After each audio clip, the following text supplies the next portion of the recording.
Hello friends, कैसे हैं आप लोग। I hope you're very well and fine. Friends, आज की इस वीडियो लेक्चर में हम लोग बात करने वाले हैं न्यूमेरिकल्स की।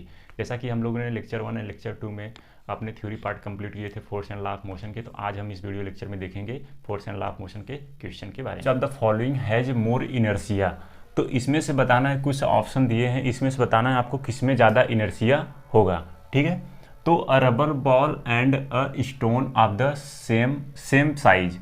तो एक आपका रबर बॉल है, ठीक है, और एक स्टोन है। मान लीजिए कोई रबर बॉल ऐसा कुछ बॉल है ना, चलिए, तो मान लीजिए रबर बॉल ऐसा है और एक स्टोन भी है ऐसा। तो इन दोनों का जो साइज है, साइज इन दोनों का सेम है। तो आपसे पूछ रहा है किस में इनर्शिया ज़्यादा होगा। तो मैंने क्या बताया था, जो इनर्शिया हमारा होता है वह डायरेक्टली प्रोपोर्शनल होता है मास के। तो आप बताइए, एक ये रबर बॉल है, इस रबर बॉल की इनर्शिया ज़्यादा होगी या फिर स्टोन की? मतलब कहने का सेंस, इस किसका मास ज़्यादा होगा, इसका मास ज़्यादा होगा या फिर इस स्टोन का मास ज़्यादा होगा? ऑब्वियसली सी बात है, स्टोन का मास ज़्यादा होगा। मतलब ये जो हमारा स्टोन का जो मास है ज़्यादा होगा, तो इसका इनर्शिया भी ज़्यादा होगा। तो इसमें हम लिख सकते हैं stone inertia is more.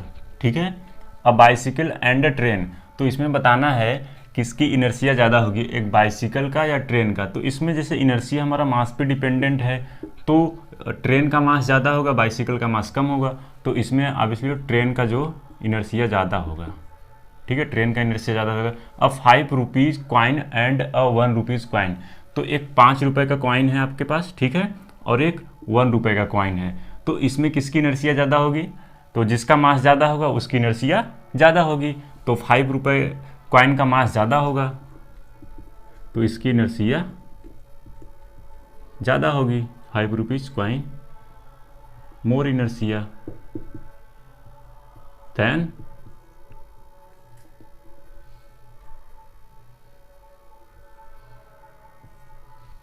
1 rupee coin, ऐसे लिखते, more inertia than 1 rupee coin. Okay, I hope आपको ये चीज़ें समझ में आ गई होगी।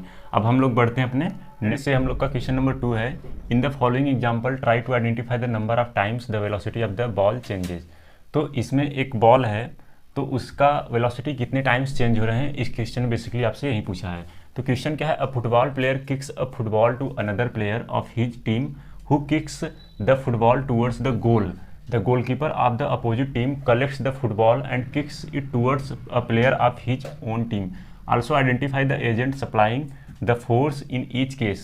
तो इसमें मतलब 2 टीम है फुटबॉल के, और उसमें पहले क्या हो रहा है कि जो फर्स्ट टीम है वो मतलब फुटबॉल को किक कर रहा है अपने टीम के प्लेयर की तरफ। फिर वो क्या कर रहा है, किक कर रहा है वो मतलब अपोजिट टीम के गोलकीपर की तरफ। तो गोलकीपर क्या कर रहा है, उस फुटबॉल को पकड़ के अपने हाथ में स्टेशनरी ले रहा है, फिर उसको क्या कर रहा है, अपने टीम की तरफ सप्लाई कर रहा है।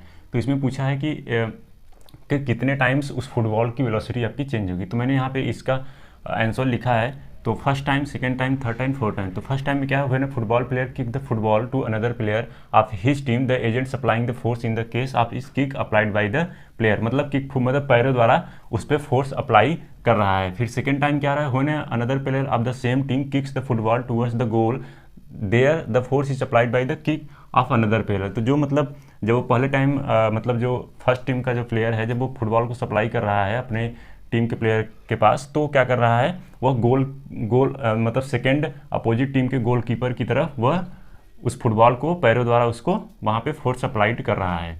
तो थर्ड टाइम क्या होता है कि when the goalkeeper of the opposite team collects the football, तो जब अपोजिट टीम का जो फुटबॉल मतलब प्लेयर है, गोलकीपर है, जब वो फुटबॉल को कलेक्ट कर रहा है, तो वह कुछ टाइम अपने हाथ में हैंड में उस फुटबॉल को स्टेशनरी रख रहा है। फिर क्या कर रहा है वह, in this case the force is applied by the hand. तो उस कंडीशन में क्या रहा है, वो अपने हाथों द्वारा फोर्स अप्लाई कर रहा है। तो फोर्थ टाइम में क्या रहा है, when the goalkeeper kick the stationary football towards a player of his own team, here there force is applied by the kicks of the goalkeeper. तो उस कंडीशन में क्या हो रहा है, चौथे टाइम, फोर्थ टाइम में क्या हो रहा है कि गोलकीपर क्या रहा है, अपने बॉल को हैंड में रख रहा है, फिर वो अपने पैरों द्वारा वह अपनी टीम की तरफ अब उस बॉल को, फुटबॉल को सप्लाई कर रहा है। तो यहाँ पे हम देखते हैं कि 4 टाइम्स फुटबॉल की जो वेलोसिटी है वो चेंजेज हो रही है। तो आपको यही बताना है कितने टाइम्स फुटबॉल की वेलोसिटी चेंजेज हो रही है। तो यहाँ पे हम लिख सकते हैं the velocity of football change 4 times. ठीक है, आपका यही आंसर होगा। तो फ्रेंड्स, ये हमारा क्वेश्चन नंबर 3 एंड 4 मैंने यहाँ पे लिखा हुआ है। तो क्वेश्चन नंबर 3 क्या कह रहा है, explain why some of the leaves may get detach from a tree if we vigorously shake its branch. तो वाइग्रेसली शेक मीन्स क्या होता है, जोर से हिलाना। जब हम पेड़ की शाखा को जोर से हिलाते हैं तो हम देखते हैं कि पेड़ के पत्ते गिरने लगते हैं। तो ऐसा क्यों होता है, तो आइए हम देखते हैं। तो if we shake the branch of a tree vigorously, जब हम पेड़ की शाखा को जोर से हिलाते हैं, then the branch of tree comes in motion. तो जो हमारी ब्रांच हैं वो मोशन में आ जाती हैं। But the leaves tends to remain at rest. But जो ब्रांच के लीव्स हैं, पत्ते हैं, वह रेस्ट में ही रहना चाहते हैं due to their inertia and hence detached from the branch and fall down. तो जो ब्रांच के पत्ते हैं वो रेस्ट में ही रहना चाहते हैं, किस वजह से, अपनी इनर्शिया की वजह से। तो इसकी वजह से क्या होता है कि जब हम उसको जोर से हिलाते हैं तो वह ब्रांच से गिर जाते हैं, फॉल डाउन, नीचे की तरफ वो गिरने लगते हैं। तो मैंने आपको बताया था इनर्शिया का मतलब क्या था, यदि कोई बॉडी रेस्ट में है तो रेस्ट में ही रहना चाहिए, यदि कोई मोशन करे तो मोशन ही करना चाहती है। तो इसी फिनोमेना को हम बोलते हैं इनर्शिया। तो ठीक है, तो यही यहाँ पे रीजन है, इनर्शिया की वजह से हमारे जो पेड़ के पत्ते होते हैं, जब हम उसको जोर से हिलाते हैं उनकी शाखाओं को, तो नीचे गिर जाते हैं। आई होप आपको समझ में आ गया होगा। अब हम क्वेश्चन नंबर 4 की तरफ बढ़ते हैं। इसमें क्वेश्चन क्या कर रहा है, why do you fall in the forward direction when a moving bus brakes. तो जब कोई एक मूविंग बस है, जब वो ब्रेक लगाती है तो हम फॉरवर्ड डायरेक्शन में क्यों गिर जाते हैं। सपोज जैसे आपका ये मूविंग बस है, ठीक है, ये आपका एक बस है, आप इस बस में बैठ के स्कूल जा रहे हैं अपने, ओके, आप इस बस में बैठे हुए हैं, स्कूल जा रहे हैं, ये फॉरवर्ड डायरेक्शन में मूव कर रही है, ओके, ये बस जो आपका है ये फॉरवर्ड डायरेक्शन में मूव कर रही है, मतलब v वेलोसिटी से इसकी कुछ 5 मीटर पर सेकेंड की वेलोसिटी से मूव कर रही है। जब ये अचानक कोई सामने व्यक्ति आ जाता है, फिर ब्रेकर्स आ जाते हैं, जब वहाँ पे स्टॉप होता है तो आप देखते हैं आगे की तरफ फॉरवर्ड डायरेक्शन में आप गिर जाते हैं, झुक जाते हैं। तो ऐसा क्यों होता है, तो because the lower part of the our body comes to stop when the bus stop but upper part of the our body continuously to move due to its inertia. तो क्या होता है कि जैसे हम बस में बैठे होते हैं तो उस कंडीशन में क्या होता है कि जब बस स्टॉप होता है तो हम, मतलब जैसे हमारा जो अपर पार्ट ऑफ बॉडी है एंड लोअर पार्ट जो बॉडी है, बस जब जैसे ही बस स्टॉप होता है वैसे ही हमारा लोअर पार्ट स्टॉप हो जाता है, मतलब बॉडी का लोअर पार्ट रुक जाता है, रेस्ट में आ जाता है। But upper portion of the body is not stop when बस इज स्टॉप। तो अपर part of the body stop नहीं होता, मोशन में ही रहना चाहता है अपने इनर्शिया के कारण। तो इसकी वजह से हम आगे की तरफ गिर जाते हैं। ठीक है, तो ये आपको आई होप ये चीज़ समझ में आ गई। अब दूसरा इसमें क्वेश्चन क्या है, to stop and fall backward when it accelerate from the rest. तो क्या होता है कि जैसे कोई बस मान लीजिए खड़ी है, सपोज इस कंडीशन में क्या है कि ये बस खड़ी हुई है, मान लीजिए आपके और भी दोस्त आ रहे हैं तो बस उनका वेट कर रही है, ठीक है। तो अब बस वेट कर रही है, अचानक बस अचानक ही चलना स्टार्ट कर दी, तो हम क्या होता है कि हम बैकवर्ड डायरेक्शन में हम गिर जाते हैं। तो ऐसा क्यों होता है कि व्हेन द बस एक्सीलरेट फ्रॉम द रेस्ट, मतलब इसमें बस रुकी हुई, मतलब इसकी स्पीड 0 है, वेलोसिटी 0 है, स्पीड 0 है, तो we tends to fall backward direction because the lower part of our body start moving with bus but the upper part of our body remains at rest condition due to its inertia. तो क्या होता है कि जो हमारा lower portion होता है body का, जैसे ही बस एक्सीलरेट होता है वैसे ही वो मोशन में आ जाता है। बट जो अपर पार्ट ऑफ बॉडी है, upper portion of the body है, वो रेस्ट में ही रहना चाहता है। किसकी वजह से वो रेस्ट में, अपने इनर्शिया की वजह से वो रेस्ट में ही रहना चाह रहा है। तो इसकी वजह से क्या होता है कि हम बैकवर्ड डायरेक्शन में गिर जाते हैं। आई होप आपको ये question number 3 and question number 4 आपको समझ में आ गया होगा कि ऐसा क्यों होता है। तो अब हम लोग बढ़ते हैं अपने नेक्स्ट क्वेश्चन की तरफ। If action is always equal to the reaction, explain how a horse can pull a cart. तो जैसे according to Newton third law आपको पता है कि जितना एक्शन होता है उतना रिएक्शन होता है। मैंने जब थर्ड लॉ आपको बता रहा था, मैं उस कंडीशन में मैंने आपको सारी चीज़ें बताई थी, ठीक है। तो अगर ये पूछ रहा है कि if action is always equal to reaction, तो कैसे एक जो घोड़ा होता है कार्ट को खींचता है। आपका ये हॉर्स है, this is the horse and this is the cart. अगर action action is equal to reaction. अगर एक्शन फोर्स रिएक्शन फोर्स के इक्वल है तो कैसे एक घोड़ा कार्ट को मतलब उसको खींचता है या पुल करता है। तो अगर मान लीजिए यहाँ पे कुछ रिएक्शन फोर्स लग रहा है, ठीक है, एंड ये घोड़ा कुछ एक्शन फोर्स लगा रहा है, तो क्या इस कंडीशन में यह घोड़ा इस कार्ट को खींच पाएगा, पुल कर पाएगा? जब ये दोनों इक्वल ही हो जाएंगे, मान लीजिए इधर भी 10 न्यूटन रिएक्शन फोर्स लग रहा है और इधर भी घोड़ा भी 10 न्यूटन एक्शन फोर्स, ये रिएक्शन फोर्स है, इधर एक्शन फोर्स है, ठीक है। तो मान लीजिए जो कार्ट है वो 10 न्यूटन रिएक्शन फोर्स लगा रहा है और घोड़ा भी हमारा जो है 10 न्यूटन एक्शन फोर्स लगा रहा है। तो क्या इस कंडीशन में आप देखेंगे दोनों तो कैंसिल आउट हो जाएंगे। तो मतलब इस कंडीशन में तो कार्ट हमारा पुल ही नहीं, मतलब घोड़ा इसको खींच ही नहीं पाएगा। तो यहाँ पे देख सकते हैं कि यहाँ पे न्यूटन थर्ड लॉ फॉलो नहीं हो रहा है। According to Newton third law अगर यहाँ पे लगाते हैं, उसके अकॉर्डिंग हम देखते हैं तो यहाँ पे ये जो घोड़ा है कार्ट को नहीं खींच पाएगा। तो यहाँ पे मैंने इसका आंसर लिया a horse push the ground in the backward direction. तो क्या करता है, तो ये तो यहाँ पे मतलब फॉलो नहीं हो रहा है। तो इस कंडीशन में अब क्या होगा कि अब घोड़ा क्या करेगा कि इसको कार्ट को पुल करने के लिए according to Newton third law of motion a reaction force is exerted by the earth on the horse in the forward direction, as a result the cart moves forward direction. तो मैंने क्या बताया था आपको, जब मैं आपको थर्ड लॉ पढ़ा रहा था न्यूटन थर्ड लॉ, तो मैंने एक ब्लॉक रखा था ऐसे ग्राउंड पे। तो ये ब्लॉक का वेट जो होता है mg, एक तरीके का फोर्स है। तो ये फोर्स नीचे की तरफ लगेगा और ग्राउंड भी उस पर एक रिजल्टेंट फोर्स अप्लाई करेगा, नॉर्मल फोर्स अप्लाई करेगा। तो मैंने क्या बताया था n इक्वल टू mg हो जाएगा। तो यहाँ पर भी वही कंडीशन होगा, जब जो हमारा हॉर्स है वो अपने पैरों द्वारा ग्राउंड पे फोर्स अप्लाई करेगा तो उतना ही रिएक्शन फोर्स हमारा ग्राउंड भी उस घोड़े पर अप्लाई करेगा। तो इसकी हेल्प से क्या होगा कि हमारा जो कार्ट है वह मूव करेगा।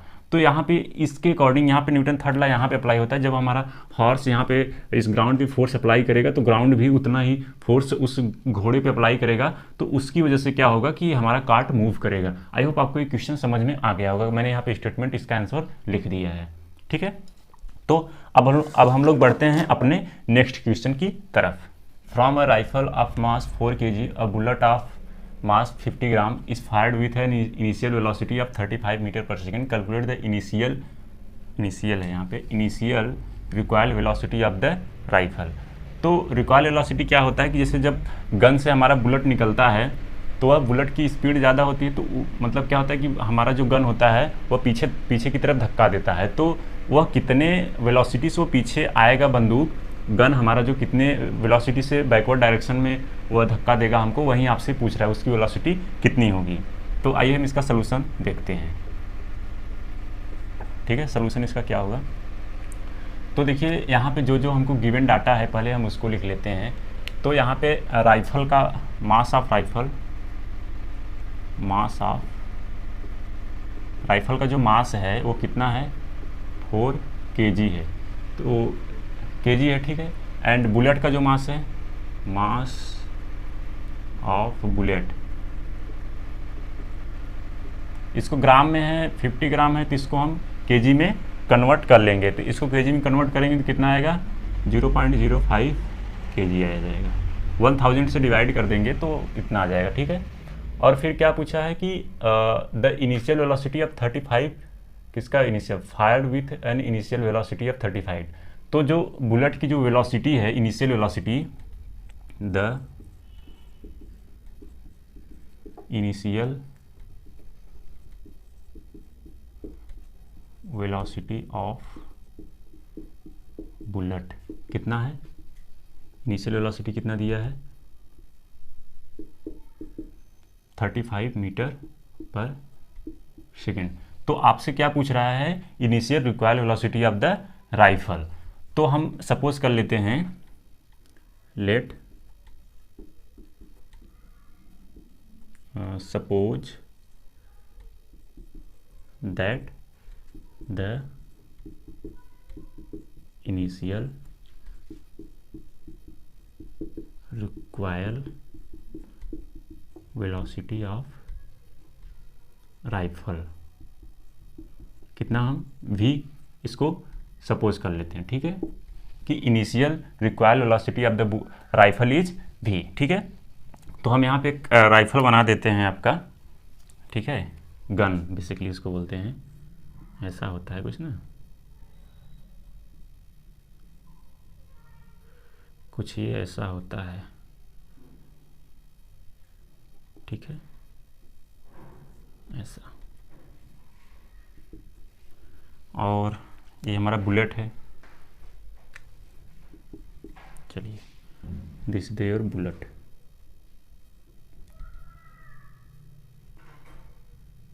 Okay,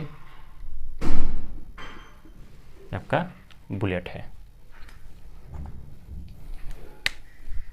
this is the gun या राइफल हम बोल लेते हैं, राइफल दिया तो राइफल ही लिखते हैं, and is this the bullet. तो हमको क्या करना पड़ेगा, पहले हम क्या करेंगे, बुलेट का मोमेंट निकालेंगे। तो हम पहले बुलेट का मोमेंट निकालेंगे, फिर हम राइफल का मोमेंट निकालेंगे, फिर हम क्या करेंगे, according to law of conservation of momentum के अकॉर्डिंग हम दोनों को इक्वल कर देंगे। जब मैं law of conservation of momentum आपको पढ़ा रहा था तो वहाँ पे मैंने आपको ये चीज़ें बताई थी कैसे इसका हम क्वेश्चन सॉल्व करेंगे। तो अब यहाँ पे इसका देखिए क्वेश्चन हम देखते हैं, आपको अब समझ में आएगा कि कैसे हो रहा है। तो हम पहले इस कंडीशन में बुलेट का मोमेंट कितना होगा तो उसको हम कैलकुलेट करेंगे। तो यहाँ पे हम कैलकुलेट करेंगे, यहाँ पे लिख लेते हैं, चलिए इसको ऐसे कर लेते हैं,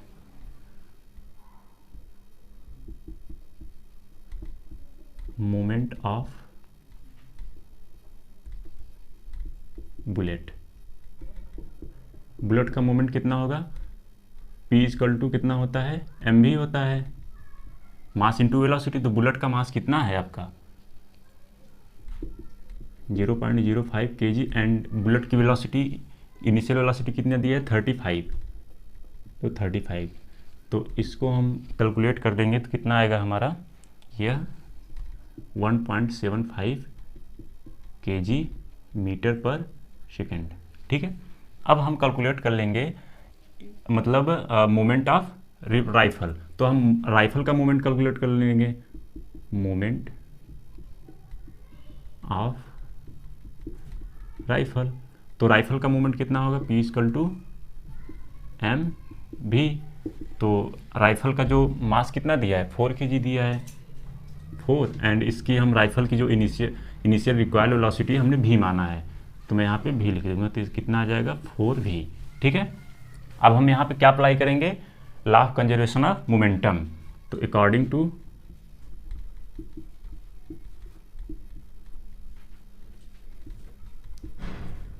law of conservation of momentum, तो क्या हो जाएगा, ये moment of bullet, moment of bullet is equal to moment of rifle,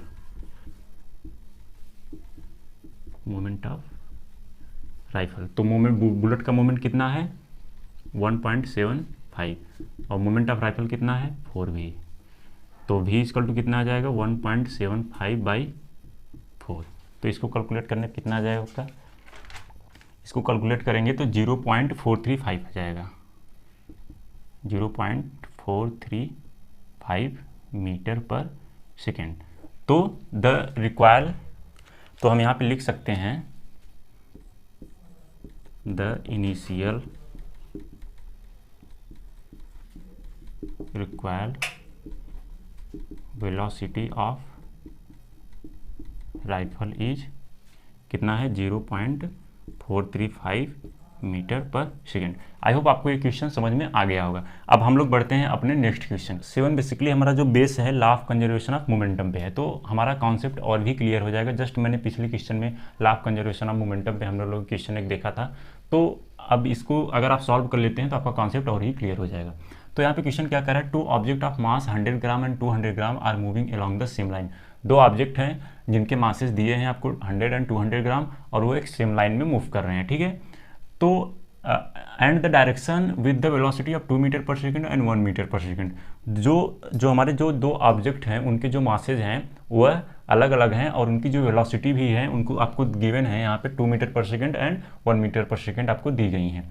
तो they collide and after the collision the first object move at velocity of 1.6 meter per second and determine the velocity of the second object. जब उनका कोलूजन होता है तो उसमें first जो object की velocity होती है वह 1.67 मीटर पर सेकेंड होती है। तो आपको सेकेंड ऑब्जेक्ट की वेलोसिटी यहाँ पे फाइंड आउट करना है। तो हम इसका सोल्यूशन कैसे लिखते हैं आइए देखते हैं। तो क्या है कि जैसे जैसे आपका क्वेश्चन कह रहा है वैसे वैसे आप करते जाएंगे तो आसानी से यहाँ पर आपको सोल्यूशन मिल जाएगा। तो पहले हम 2 ऑब्जेक्ट बना लेते हैं, ठीक है। आपका ये 2 ऑब्जेक्ट है, ओके। इन 2 ऑब्जेक्ट का इसका जो मास है फर्स्ट ऑब्जेक्ट का, ये मान लीजिए आपका फर्स्ट ऑब्जेक्ट है, आपका सेकेंड ऑब्जेक्ट, ठीक है।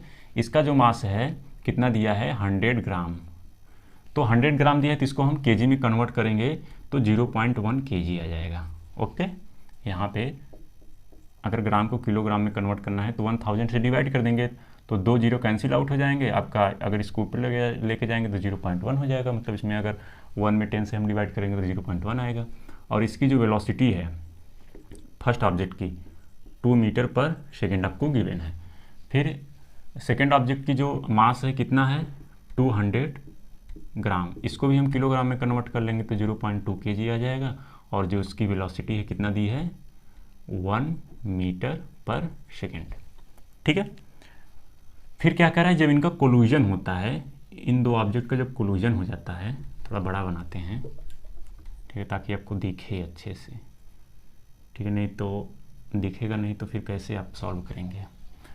तो ये ऑब्जेक्ट 1 ऑब्जेक्ट 2, तो जब इनका कोलूजन होता है तो इसमें जो फर्स्ट ऑब्जेक्ट की वेलोसिटी है v1 इसकी जो वेलोसिटी है 1.76 मीटर पर सेकेंड। तो आपसे पूछ रहा है कि v2 ऑब्जेक्ट की वेलोसिटी कितनी होगी, ठीक है, आपसे यही क्वेश्चन में पूछ रहा है। तो ये जो हमारा सिचुएशन है यह बिफोर कोलूजन, जब इनका कोलूजन नहीं हुआ है तब की कंडीशन में है, ये आफ्टर कोलूजन है,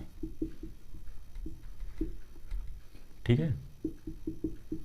चलिए अब हम क्या करेंगे, अब हम पहले क्या करेंगे कि पहले हम बिफोर कोलूजन कितना मूवमेंट, टोटल मूवमेंट कितना है उसको कैलकुलेट करेंगे। फिर आफ्टर कोलूजन टोटल मूवमेंट कितना आ रहा है उसको कैलकुलेट करेंगे। फिर according to law of conservation मैंने बताया था कि after collision and before collision जो मूवमेंट होता है उनका जो सम होता है वो इक्वल होता है जब उस पर कोई अनबैलेंस फोर्स अप्लाई न किया जाए। तो उसी को हम बोलते हैं the principle of the law of conservation of momentum. तो उसमें हम उस फार्मूले में इस वैल्यूज को रख देंगे तो हमारा वहाँ पे आंसर आ जाएगा। तो चलिए कैलकुलेट करते हैं मोमेंट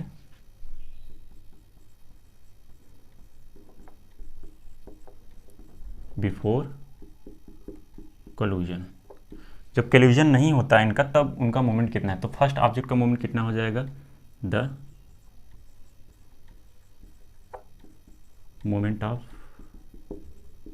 फर्स्ट ऑब्जेक्ट। तो इसको हम P1 से डिनोट करते हैं तो mu, तो m कितना है 0.1 एंड वेलोसिटी 2 तो 0.2 kg metre per second.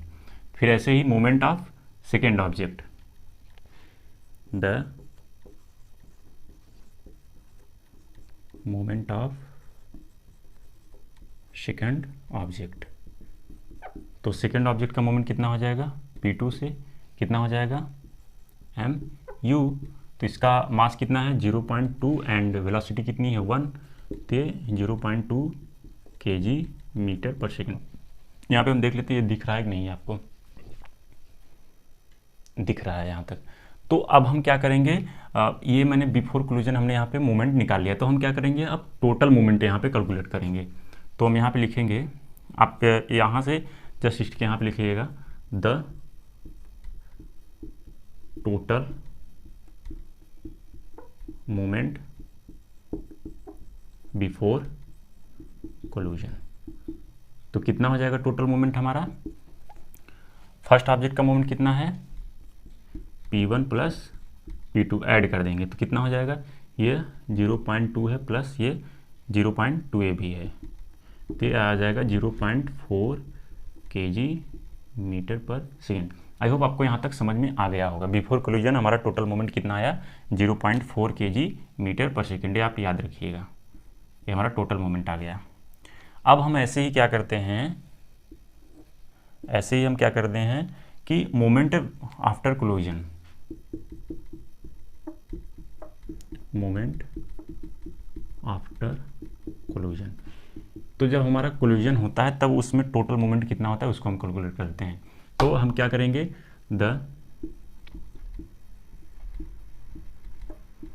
Moment of first object, first object का मोमेंट कितना है, P1 से डिनोट कर देते हैं, तो mv।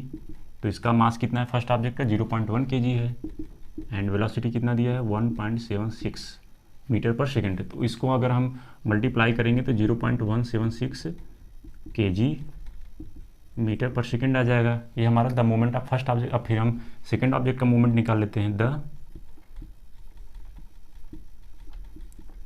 Moment of second object. इसका मोमेंट कितना हो जाएगा आपका, P2 इक्वल टू mv। तो कितना हो जाएगा, m कितना है इसका 0.2, सेकंड ऑब्जेक्ट का जो मास है 0.2 एंड वेलोसिटी हमसे पूछा है, तो ये कितना हो जाएगा 0.2v।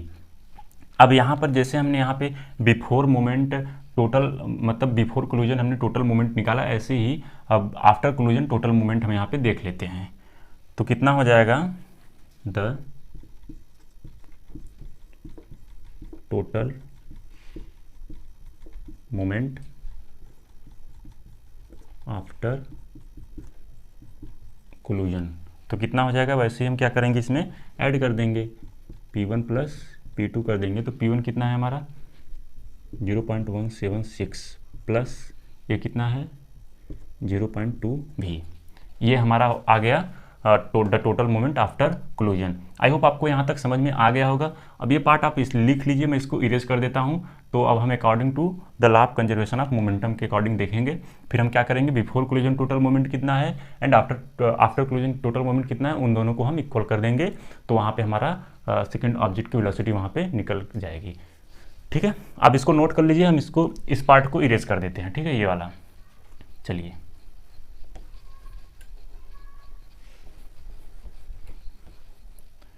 आप इसको याद रखिएगा। ये हमारा आया है कितना 0.4 kg मीटर पर सेकेंड, ये है before.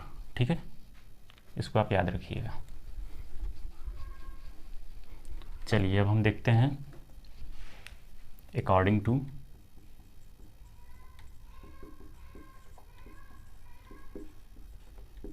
Law of conservation of momentum. तो इसके अकॉर्डिंग क्या होता है, मैंने क्या बताया था, the total moment before collision, चाहे आप the total moment after collision कीजिए चाहे बिफोर कीजिए, कोई उससे फर्क पड़ने वाला नहीं है। फिर यहाँ पे हम लिख देते हैं equal the total moment after collision. तो हमारा बिफोर कोलिजन टोटल मोमेंट कितना था 0.4 kg, इसको हम इक्वल कर देंगे। तो हमारा टोटल मोमेंट आफ्टर कोलिजन कितना आया है 0.1767 प्लस 0.2v। ठीक है, अब हम क्या करते हैं, ये जो वाला टर्म है इसको इधर लेके आते हैं। तो 0.4 माइनस 0.16, तो इधर हमारा बचता है 0.2v। तो इसको आप 0.233 इक्वल टू 2v। तो यहाँ से जो हमारा 2v निकलेगा, v आपका जो आएगा यहाँ से जो आपका 2v इक्वल टू 0, ये 0 पॉइंट है, याद रखिएगा 0.2v इक्वल टू 0.233। तो यहाँ से भी हो जाएगा 0.233 अपॉन 0.2 मीटर पर सेकेंड। ठीक है, सेकेंड ऑब्जेक्ट की वेलोसिटी होगी। The velocity of the second object is, इसको हम लिख सकते हैं 1.167 मीटर पर सेकेंड। ये आपका फाइनल आंसर होगा। आई होप आपको यहाँ तक चीज़ें समझ में आ गई होंगी।